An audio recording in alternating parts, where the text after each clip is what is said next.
What's good, YouTube? It's your boy Pro Winston here. I got the one and only. Whoa. I'm not gonna introduce him. He's gonna introduce himself. How you doing, sir? What's your name? Hi, I am Rodrigo Togores from Spain.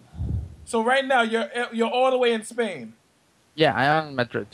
God damn, and only Jarrell Pro Winston can get this internet connection like this. All right. So how long have you been playing the Yu-Gi-Oh trading card game?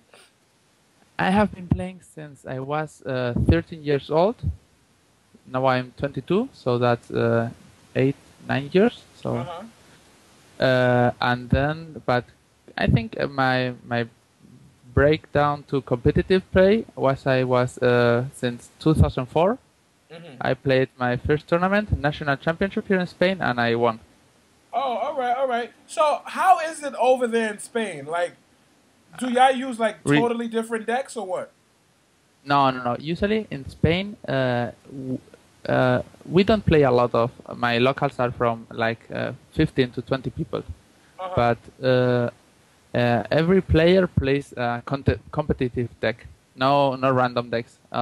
Tour guide, agents. So everyone has the good cards. Okay, you can play against a kid, but usually every medium player has a good deck. All right, all right. So And it's nice. how many of our YCSs have you won? I have won one, only one YTS, one Shonen Jump, Oh, yep. That was the second one that I topped. It was in Florida, Orlando. Orlando. Yeah. Yep. So, how was that? Everyone thought that you copied Dell's deck. And no, it was really. I got some ideas from Dale, but it I don't copy Dale. Like I saw him in a video playing, and I saw him attacking with Shura into any monster, then summoning Vayu, and then the next turn he summons a Kalut and makes Stardust Dragon.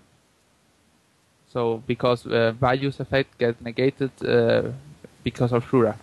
And I was speaking to, Satoshi? Yeah. That's the I was speaking Japanese with champion, Satoshi right? because he was going to Orlando too. But I thought this was a really interesting ruling. And he tells me about the royal oppression ruling. That with Vayu and Sirocco you can not negate with.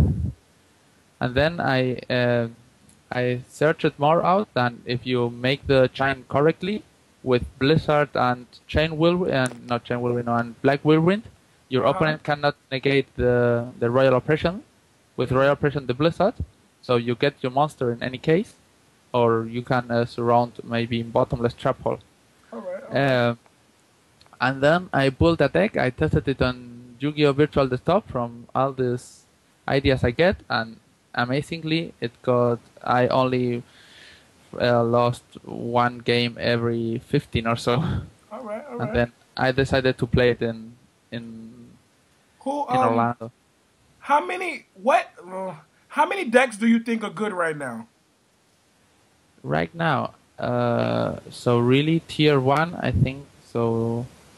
Tengu plant, o sea, tour guide plant or whatever it's Or called. Billy Break, okay. Yeah. Um, then rabbits. I don't like the deck really much because the normal monsters are crap, but the deck, if you saw the YCS in Europe, I think it was 9 rabbit decks in top 16. Uh-huh. And I think these two decks are the most powerful Yeah. right now. But for example, agents and uh, anti-meta and Karakuri can be quite good decks too. All right, all right. And what do you define as a misplay? My idea of misplay is that in every situation of the game there is only one play that is the correct one. Hmm. Every other movement is a misplay. I think every time if there's one correct play, the best play, and then the other one are misplays.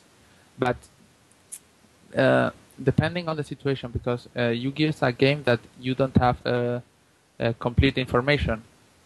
You don't know what your opponent's back row are, so sometimes your decision may be, okay, I can play around a warning, but if it's a bottomless or a torrential, it gets different. But if you calculate the odds of what will you hurt most and less, or how was your opponent playing the last turns, you can read his body language, and so you can recognize maybe what card is the face down, and then make the best play. But usually there is only one correct play. All right.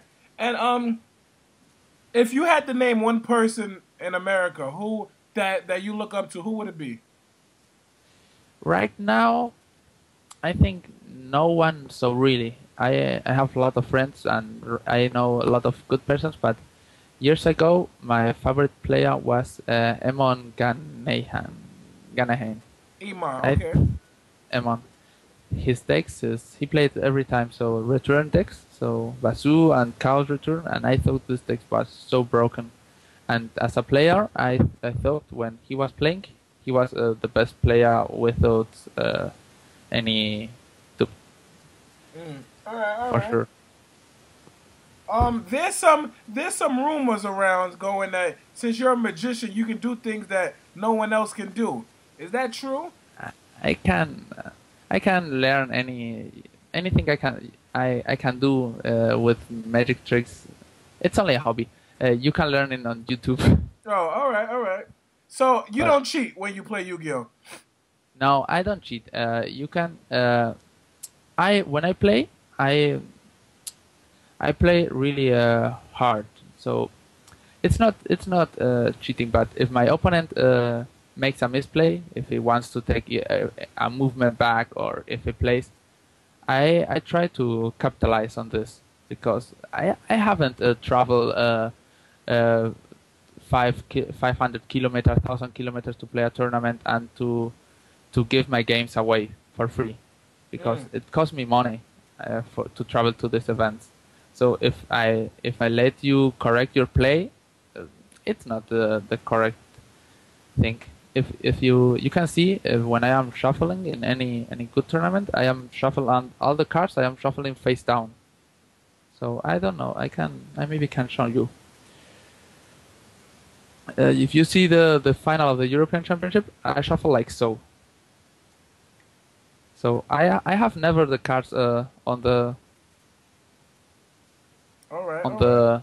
So I can see on the cards. I try to be a really clear player because I know the people think this of me, and then I develop some way that to prove I don't do it. All right. And when you come to Long Beach for the 100th anniversary, are you gonna feel like a little bit different because your name is not up there anymore, like Claudio's name is, or like Vincent's name, Michelle's name, Billy Bragg, no. Jeff Jones, Frazier. Are you planning on making your return soon? What? Can you repeat? Are you planning on making your return back to the game so everyone can be like scared of you, like they once was when you was playing with frogs and when you was playing with the Black Wing deck? Because I remember you. Trust me. All the events you did well in, I was right there. Yeah, I think, because I am not a lot on internet, so duelist grounds and so people on the don't hear a lot of me, because I know Claudio writes a lot of things on duelist grounds, and he gives decks and this kind of things. But so he is still getting recognized. I don't do this really much, but I think my opponent should be scared of me. Oh shit! Oh, why? I am a good player, so if you are as good as me, you can beat me if you get lucky. But usually, if I play with any player that is not as good as me, I should win 8 from each 10 games. All right. And How can you help players like me and others get better? Like, what advice can you give us? Uh, my strongest part in Yu-Gi-Oh is to uh, read the body language and the movements. I can see a game, and from there, from what had happened and how my opponent was playing and how he was looking, he was moving. I can know what cards he don't has, what things he's going to use the next turn, and I can plan my strategy on this. So for this reason, I think I try to explain my friends how to make this, and then I have another little trick. It's from for example, my time before, my friends, a friend in Spain, I don't know, Raúl Fernandez, he got top 4 in the European with Worms. Yeah, okay. He was really amazed because for in this format with those heavy storms, so my opponent started with monster 4 back rows, and I played a mystical space typhoon. I can every time um, put the destroy the stolen warning on the back row. Mm-hmm. I was playing against a lot of opponents, and they get amazed because I can destroy every time for sure the stolen warning or any card I want, because I don't know if to say this. That's really Yeah. So you okay. don't. So you don't want to tell us your trick? No, it's really good. I think every card in the game there is common, super rare, ultimate rare, and ultra rare, and secret. With the heat and with the use, it gets banned a little bit, only a little bit. And for example, at this moment, the warnings usually when my opponent was playing ultimate warnings. So because they are ultimate, they are really flat. So in this format, the card that was on the format was Solemn Warning, Torrential Tribute, Solemn Judgment, Mirror Force, and I think that was all the traps that was played, and Book of Moon, Super Rare Book of Moon. So if your opponent has a Pimped deck, all his cards will be with, I don't know, it's called a bridge. Like a bridge. Only the Solemn Warning, because its ultimate will be flat, completely flat. So that's a little trick that if you don't want to mess with a Mystical Space Typhoon, so go for the flat card. All right.